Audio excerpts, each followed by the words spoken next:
Right, I'm here today with my great friend Lal Hardy, who is the king of tattooing in London, and I just want to know, Lal, any stories about conventions, and what was the first convention you remember? The first conventions that I really remember would have been the Tattoo Club of Great Britain ones, Ramsgate, Buxton, Newcastle under Lyme, all those ones. When they did the one at Ramsgate, there was a funny incident because the manager of the hotel where it was on didn't turn up. So of course, you know, the boys used to like a drink, so they couldn't have a drink, so they were all angry. But the best thing was after we all had our dinner, the big meal, Mark Fairburn, great tattooist from Ilford, his dessert was frozen, you know, and he just set off to find the manager, and they must have said to the manager, this guy's really pissed off. And he found him hiding in the kitchen. And the guy said to him, you ain't got to pay for your room and that, you know. But, I mean, 1982, for me, was one of the best conventions ever. That was on the Queen Mary in Long Beach, you know, Triple E. California. Yeah. I think it was Ed Nolte, Ernie Craffer and Ed Hardy, Triple E Productions. Mate, that convention was fantastic. Apart from the fact it was on the Queen Mary, which is an unbelievable venue to have staged it. It was the amount of top quality artists. There's somebody coming from London where there wasn't many shops, you know, there were a few changes happening. Dennis Cockle, George Bone were leading lights at the time. And funny enough, Dennis and George were both there as well. But to see the likes of Greg Irons, Jack Rudy, yeah, not from Greg, no, I got Leo Zulueta, Ed Hardy, they tattooed me. That was amazing. And then some of the other really memorable conventions, apart from Dunstable, which I was lucky enough to with. Well, I was going to say, you started it all off, Dunstable. Well, we're very Hammersmith Pally. Yeah, I was very lucky to have had the team like Brent, John, Ian around us. But I was going to say the other great conventions were the first time conventions. I went to the first Tokyo convention, the first Tahiti convention, the first Borneo convention, which was just amazing that you got the opportunity to travel to places I thought I'd never ever go. I always remember, I tell people, when I was a kid, I bought that book Skin Deep by Scott and Gotch and read about Borneo, read about Tahiti, read about these places. I never ever thought I'd be in Japan, in Yokohama, lying on a mat with Horiyoshi hand poking a tattoo onto me, you know. So the tattoo convention scene has been absolutely amazing. Met so many friends through it, visited so many places. And you know what? You've got the massive mega conventions now, which are brilliant, and here we are at Little Bristol, and it's just got this lovely feel about it. It's a little bit like the old days, you know. There's a bit of a community spirit, and you know, been coming here for the last 3 years, and there's people who remember you and come and have a chat. It's so relaxed. It's just, it stands out on its own. Well, nine people out of 10 have always said Dunstable's the greatest shows. Do you miss putting them on? And do you miss Dunstable's? I mean, apart from Hammersmith Pally being the first one, of course. You know. Dunstable, because there were so few conventions, and because it was in a unique venue, the Queensway Hall, which sadly is now a supermarket, it was a very formative stage. I mean, I actually think that for a lot of us, we think Dunstable was bigger than it was, you know what I mean? I went to the Paradiso in Amsterdam recently for Hanky Panky's 65th birthday, and it seemed so small. When I was going there, I thought it was a massive big place. I mean, the Amsterdam conventions were crazy, the early ones, but Dunstable was a majorly important factor in how conventions came about. I loved going there, and you know what, when we used to pull it down at the end of the event, it always just made me really sad because you always had such a great time there, you know what I mean? So for me, as I said, I was very fortunate to be with a good crew of people who put that on. So many great friends we met there, so many we've lost, of course, you know. And also going back to the other conventions, the little European Tattoo Artists Association dues down in Deal and Margate that Jeff Baker used to put on, in their own way, crazy. I remember one, Huck Spalding came over, and I don't think he realised that he was only at a very little gathering. I think he thought he was coming to a big convention, was going to get his empire spread bigger.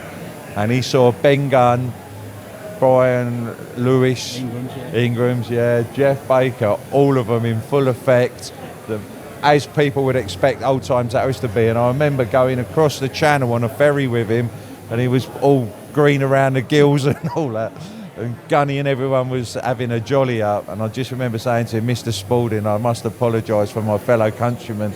And he used to write to me a little bit, you know, so it's interesting to have met Huck Spalding, another legend in the tattoo world there. But like you say, it's gone all around the world. It's amazing, isn't it? Mate, It's incredible, really. I mean, it is phenomenal to think that countries where tattooing never took place, you know, a lot of the Eastern Bloc countries when communism was in place, you never really saw much tattooing other than prison tattooing. You never really heard about tattooing coming out of China. And now look at what's happening, you know, it's absolutely Some of these Poles and Bulgarians. Oh, mate, you know, but lots of countries are getting their own style now. And I mean, a lot of the Eastern European artists, they love black and grey or realism and really excel at it, you know.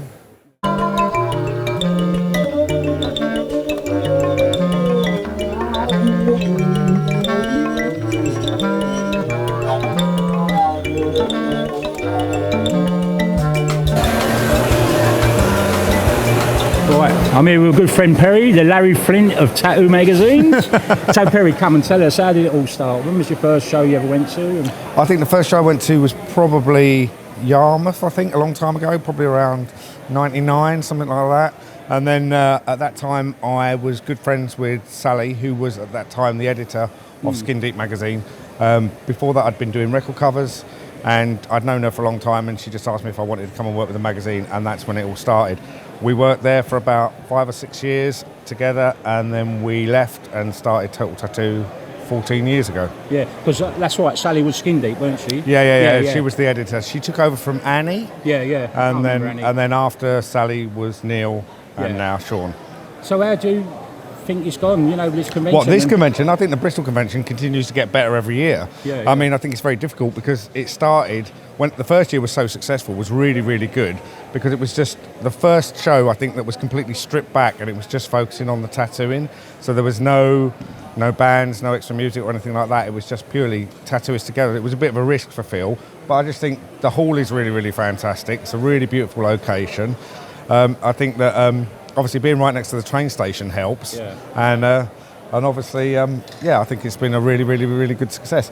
He gets better and better. The artist list improves every year, and I think, you know, things like the art exhibition, you know, every year it just gets better and better. And this year, obviously, the Philip Liu and the Luke Atkinson prints and Joe Harrison paintings are just phenomenal. With your magazine, you've got some great artists who are in there every month, and that the artwork's incredible now, isn't it? I mean, can you see it getting any better, or?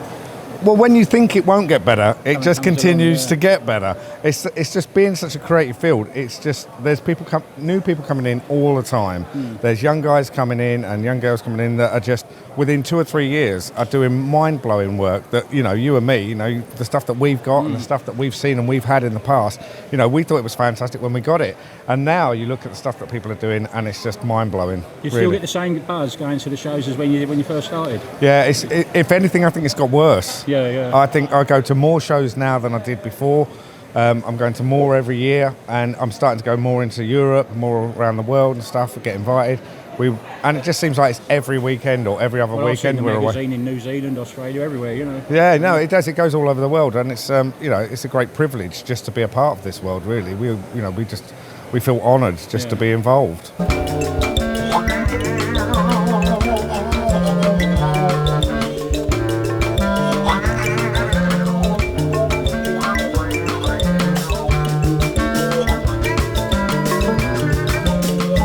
I'm talking to a good friend of mine, Pert, from Northern Ireland. How are you, mate? Nice to meet you. Yeah, and I wanted to ask, when was the first convention you ever went to? Down on Weybridge in Surrey. What's that, in 83? It's a long time ago, I remember that. Yeah, it must have been the Tattoo Club of Great Britain show, Lionel Tisdale's. Lionel shows, yeah.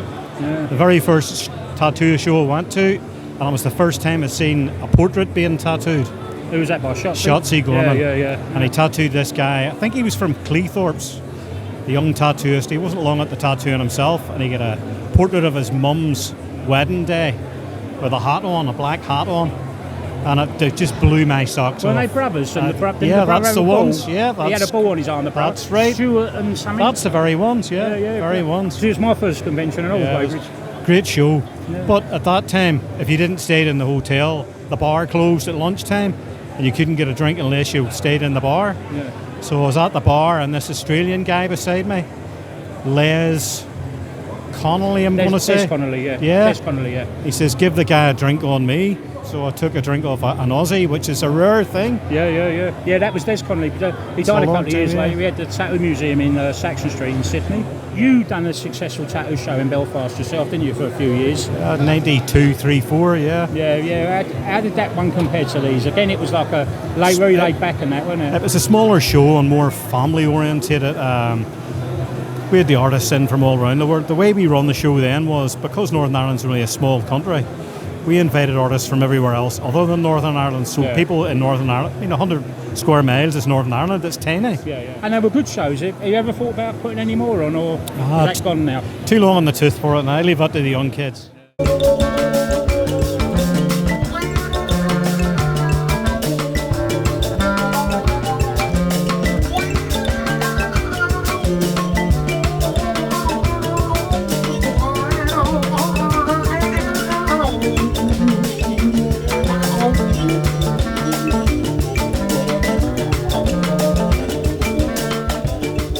Hello, I'm talking to Derryth, and can you tell me what you're doing here in Bristol this weekend? So I'm here to promote the exhibition British Tattoo Art Revealed, which is an exhibition at the Maritime Museum in Falmouth, and it's a history of British tattoo art, but we're trying to celebrate the artistic quality as well as the important social history that I think tattooing is.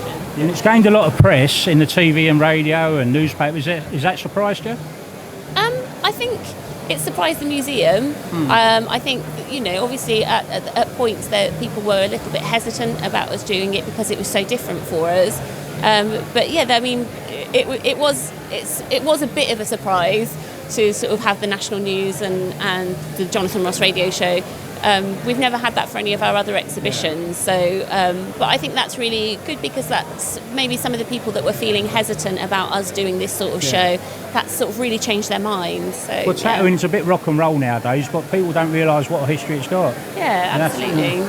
Yeah, I mean, and I think that's what the museum show does really well. It's not just a sensationalist look at tattooing now. It has the deep history and it has the roots. So it's a proper exhibition.